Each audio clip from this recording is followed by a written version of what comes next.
Hello, and welcome to episode 11 of my Let's Play Vanilla SMP Minecraft. I am KHM. I forgot to do a proper intro to this video, so I'm doing it a little bit later than I would normally be. So, anyway, let's get off to the episode, or to what I've recorded. Okay, I'm in the chest area, and I have built a timer for the minecart when it gets to here to unload its stuff. It's pretty much the same as the other one. I'm gonna need to put a comparator here so I can set the length or how much items need to be in there to trigger it, but anyway. So I've got this here. Currently have it on a fairly short timer. If we come over here, place minecart here. Thing turns off there.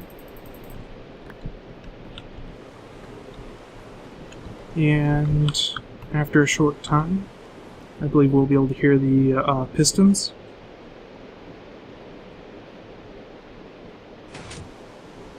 Okay, just went one way. Now it's slowly building back up to turn that on. Should happen any minute now.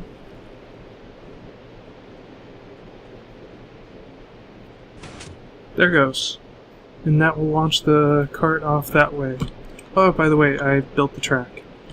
Now, I built a spiral there. I was debating about whether or not to put it around the tube, but I kind of wish I had. That would have looked awesome around that tube, but I was afraid that the parts would be too close together and you wouldn't be able to see the tube, but there's definitely plenty of room there to have been able to see the tube still. Oh well. The track goes all the way. It's all lit up, and it decided to use wood or jungle wood to for this part there. Thought it might look better with the house.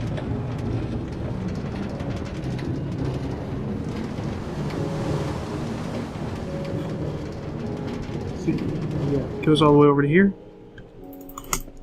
and we break that before it sends us back.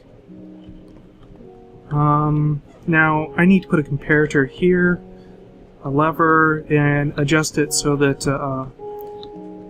this thing can be full to have the maximum amount of time possible.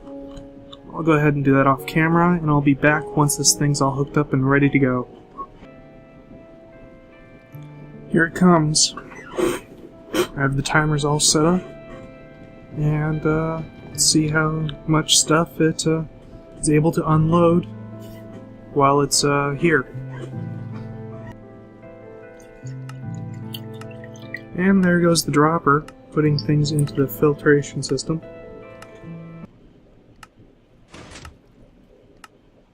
The timer just triggered, so we're at the halfway mark. And there it goes. That was nearly half the contents of the chest. Perfect. Got plenty of time there for it to work. Let's go down here and have a look at the dropper. See how well that's going.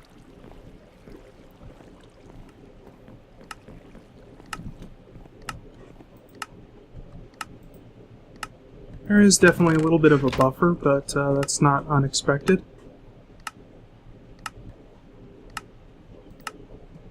I forgot it does randoms. It picks randomly what it drops in there.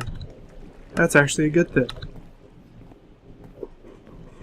If it if it wasn't random, then well, I suppose that's not really much of an issue either way. Let's see. I set up the first one in the line to be bones, and it does indeed look like bones is going into there. And I haven't set up any of the other chests to filter out anything, so let's have a look at our miscellaneous chest. See what's making it over here. Should be everything that is not bone, which it does in fact, excuse me, appear to be the case of that.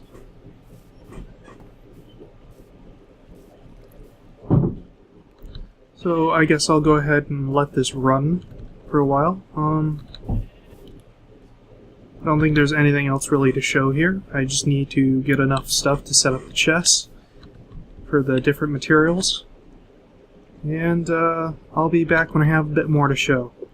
Okay, I just finished covering the roof with stairs, and it does have a much smoother feel to it.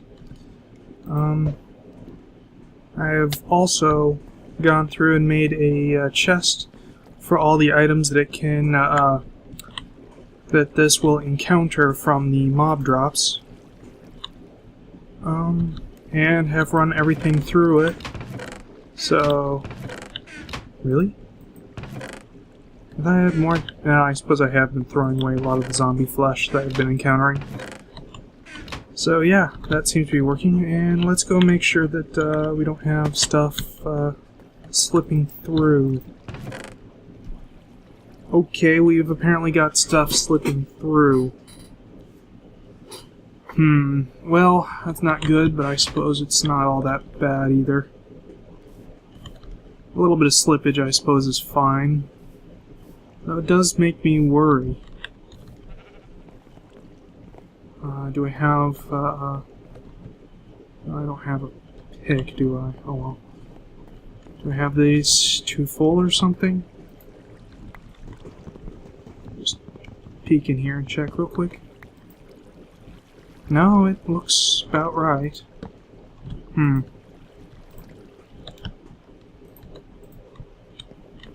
Strange. Anyway, as you can also see, I've put item frames in front, so you can just see what each chest contains by looking at that. Although the thought has crossed my mind, have it stick out a little bit further so you don't have to look into the alcove, you can just kind of see it from running past like this. Which currently it's kind of difficult to see that. Yeah, this direction you can't even see them. This way you can see them for a split second, but this way you just can't see them at all. Anyway. So, yeah. No longer have to worry about things spawning on the roof, since I've put stairs all over it. Gives it quite a nice bit of an angle there. Yeah, from a distance it doesn't even look like there's a flat space, just looks like a nice angled roof. And also, from a distance, the cobblestone kind of makes it look like it's got some sort of tiling on it or something. Actually, because of the stairs, it's hard to tell that. We came over here.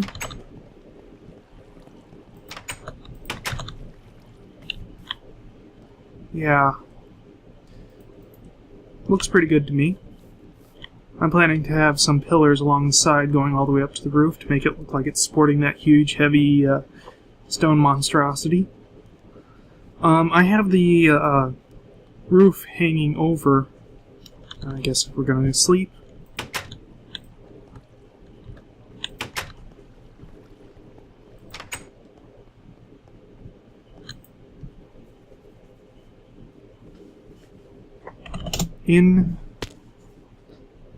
Alright.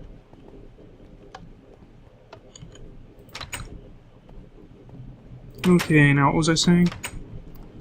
Oh yeah, I have it hanging over 2 blocks so that fires cannot occur right next to the wooden structure of the house. Ah, damn. Text bar. Any lightning strikes would start a fire 3 blocks away, which I think is probably sufficiently far enough that it will not set the house on fire. Although that track there, I should probably do something about that. Maybe replace it with stone would probably be a good idea. I think about it. Although, for the time being, it's probably fine the way it is. Yeah, it is, because it's got tracks on it, which won't catch fire. That's the only thing that could catch fire. So, yeah.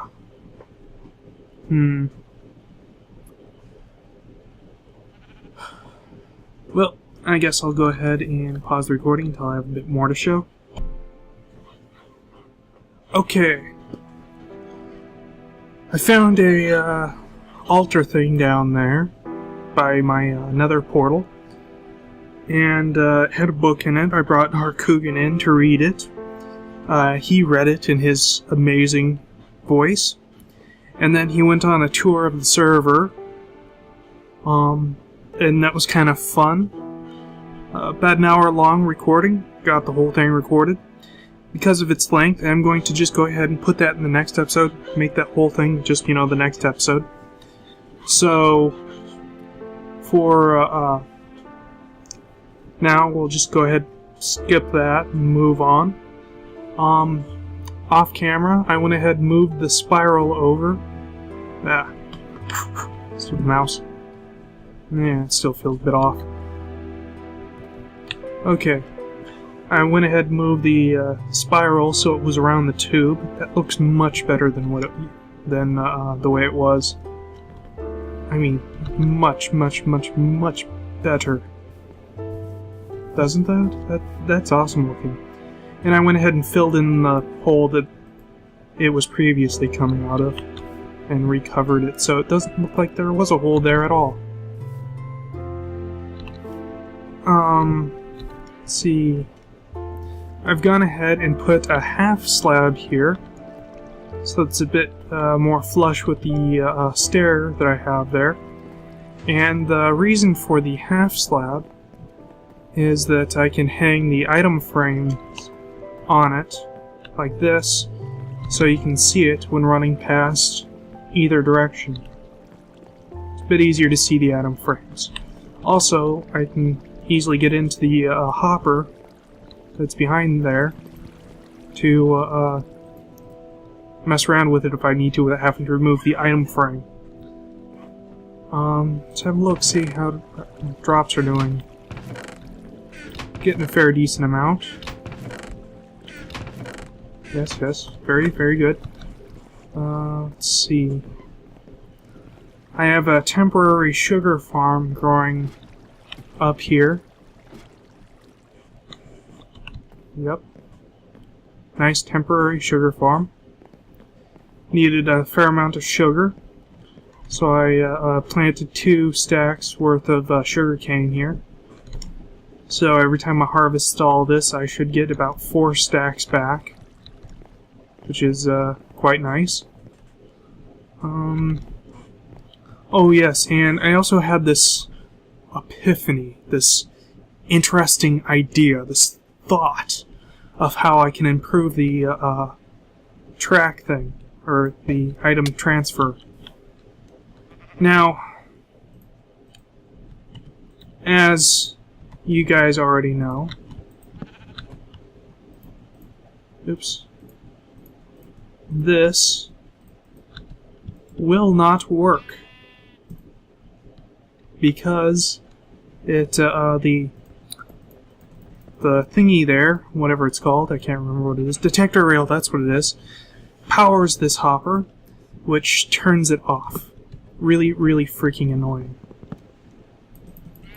But I had this sudden thought. What if we took a chest, placed it directly over Minecart, and Minecart with hopper in it, and place that down? Lo and behold, nothing happens because I right-clicked on the wrong thing, apparently. Lo and behold, the chest with hopper is able to suck items out of that chest. And because it does not respond to a redstone signal, the redstone signal coming from the detector rail is not affecting it at all. Yes, it's just really quite nice. So, this means that it is possible for us to build a asynchronous cart loader that would greatly increase efficiency. Now, unfortunately, minecarts are... Let's pull this out. A minecart with hopper will not move its items out on its own. In order to pull items out, you have to use a hopper, which means regular track. for that. So this is the only way to unload the minecart with hopper, which sucks, but that's fine. We can leave it as a timer on the unloading stage, and use the asynchronous loader on the loading stage or loading area, which will be way more efficient. So I'm going to go ahead and build that off camera, and I'll be back once I have a bit more to show. Okay, I have gone ahead and built an asynchronous loader here, and as you can see, it's working quite well. I have it already set up so that it only triggers when it's full, and as we can see, I filled this up with cobblestone to test it out.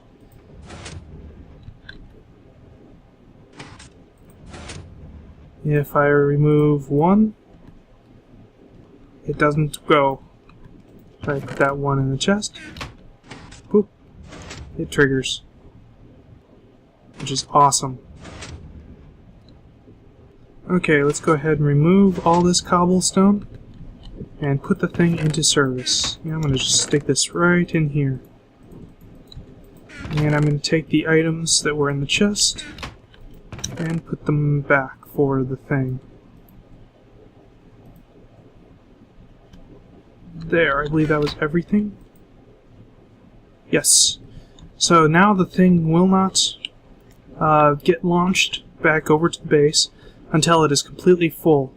Now it only has 5 slots, but that's 5 more slots than were being filled in the minecart with chest. So this is going to be way, way more efficient. And I'll flip that so this is no longer going to loop, and we'll actually go back to the base. Sweet. And have all this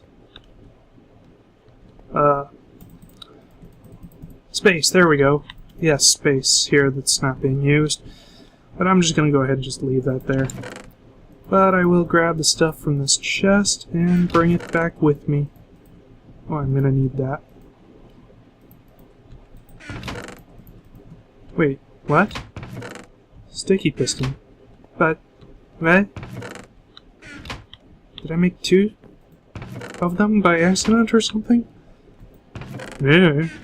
Okay, well, whatever. I'm gonna go ahead and pause the recording until I have a bit more to show. Okay, I'm down here at my iron golem farm. See, you got some iron in the chest. And I have already hooked up an asynchronous cart loader to it. And it seems to be working fairly well. It's a bit more compact than the previous one. I don't need this here anymore. I can just pick this back up. There we go. Okay. So, yeah. Got an asynchronous cart loader here. It's working fairly well. And apparently I stick my head in a... There we go. Let's see. Now, with this connection here, I no longer will have to manually move or run all the way down there to gather up my iron. Or manually move it over to here, since it now will come over here and unload it automatically, and I seem to be getting a bit of lag here. Oh. Anyway, as you can see, I removed quite a bit of the sugar cane, so I can put this here.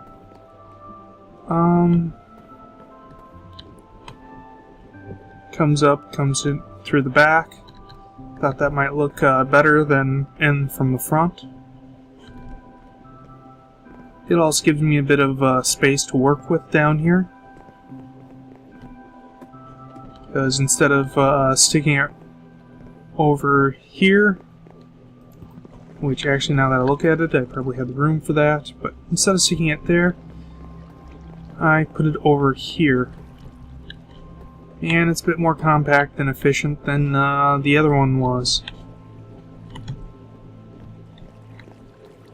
So that's cool. Also, let's see. Move, damn it.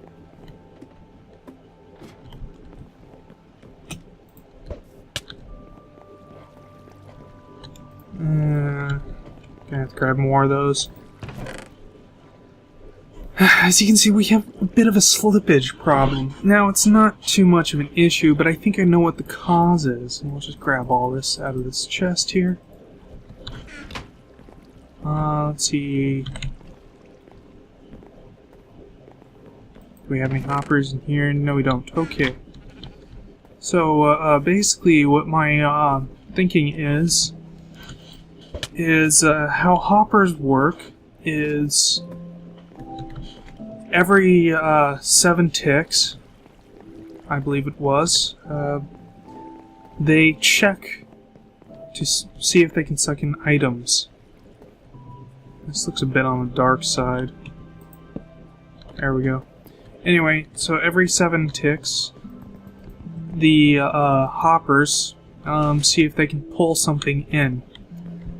Now, how they do this is they, if they don't have an inventory above them like this one does, they will check every entity within the, I'm not entirely sure what the range is, probably like the chunk or something, to see if any of them is within the space above it. It will then create a list of the entities that are in the space above it, and pick one of those at random. If it can suck that item in, it will. If it can't, it will wait another 7 ticks before it checks again. Now, if there's more than one item, well, if the hopper can only take in one type of item, and there's more than one type of item above it, say, if there's zombie meat and arrows and the thing can handle arrows, then it has a 50% chance of pulling in those arrows when it checks. If it has 3 items going through it, then, you know, even more. That it, or even less of a probability that it has it pulling in the item that is actually for it. So basically, what this means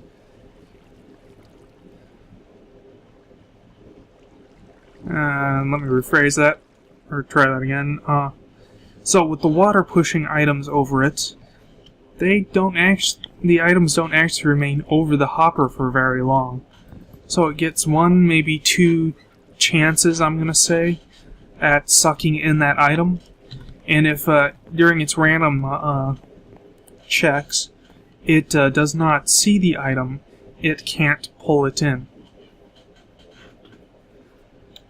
So, basically, to solve that, we need to make this clock slower. Now, we can do that by making this 5 clock into like a 7 or possibly even a 9 clock. Which should reduce the number of, increase the number of ticks it takes for the, I'm not sure what to call it, I guess reaction to go all the way around. Let's see, with a 5 clock, I'm not sure if with a 5 clock it takes either 5 or 10 ticks for the reaction to go to make a complete circuit. I have no idea. Torches, I believe, are 2 ticks, so probably about 10 ticks is what the 5 clock runs on, but I'm not entirely sure about that. There's probably a way to test it, and I'm just too lazy or too stupid to think of it. So, of course, I don't have any wood. Okay, I ran and got some more wood. Just turn this all into torches. Let's see here. That there. Break that.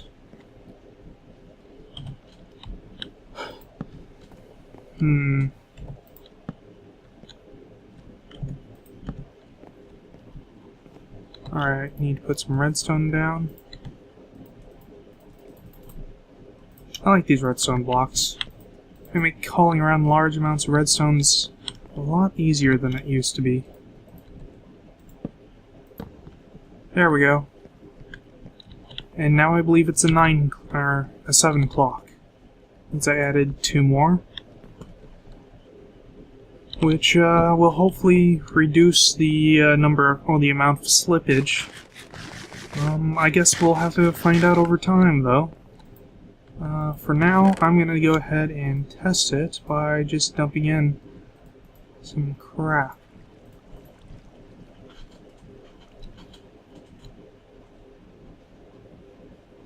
Yes, should test it fairly well. I'll come back and check on this later. Let's see, I believe we're probably getting close to the wrapping up time. Let me just double check that.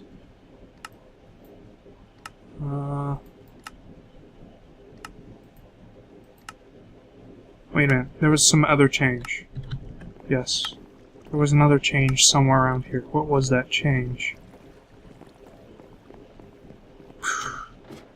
Let's see, it was down here.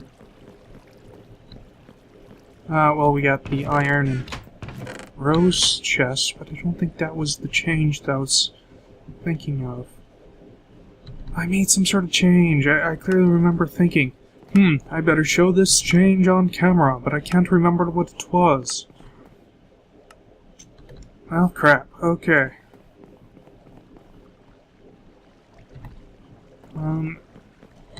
Anyway, checking that. It looks like I might have some more time. I'll have to actually stop recording to find that out. So, if it's time to end this episode, I'll be right back. If not, then I'll pause the recording until I have something more to show. Alright, it looks like we're going to go ahead and end the episode here. So, once again, I am KHM, and hopefully I'll remember whatever it was that I was going to show for the next episode.